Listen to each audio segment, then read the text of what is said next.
Birbhum portal. লাভপুরের এমসের প্রজেক্টের দাউ দাউ করে জ্বলে উঠল আগুন। প্রয়াত সমাজকর্মী বিপ্লব হালিমের স্বপ্নের সংগঠন institute for motivating self employment বা ইমসের প্রজেক্টে ভরদুপুরে দাউ দাউ করে জ্বলে উঠল আগুন। বাগানের অর্ধেকেরও বেশি বিপ্লব হালিমের স্বপ্নের সংগঠন এটি। লাভপুরের বাকুল সংলগ্ন মোনাচিতুরা গোবিন্দপুর ইমসের গ্রামেই ঘটনাটি ঘটে।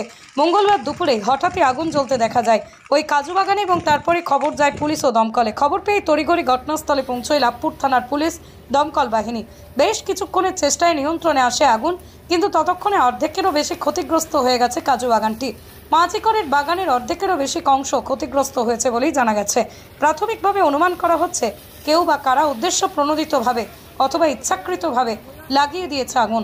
উল্লেখ্য, দীর্ঘদিন ধরে এই কাজু বাগানটি রয়েছে সংশ্লিষ্ট এলাকায়, যা ইমসের একটি গুরুত্বপূর্ণ প্রকল্প বটে। আর সেখানে এই ঘটনায় রীতিমতো মর্মাহত ইমসের কর্মকর্তারা। এই ঘটনার পিছনে সঠিক কারণ কি তার তদন্তের দাবি জানাচ্ছেন মোনাচিতুরা গোবিন্দপুর ইমসে গ্রামের ক্যাম্পাসিং ইনচার্জ মুকুল মুখার্জি। আর সেই দাবিতেই থানায় লিখিত অভিযোগ জানানো হবে বলেই জানান তিনি।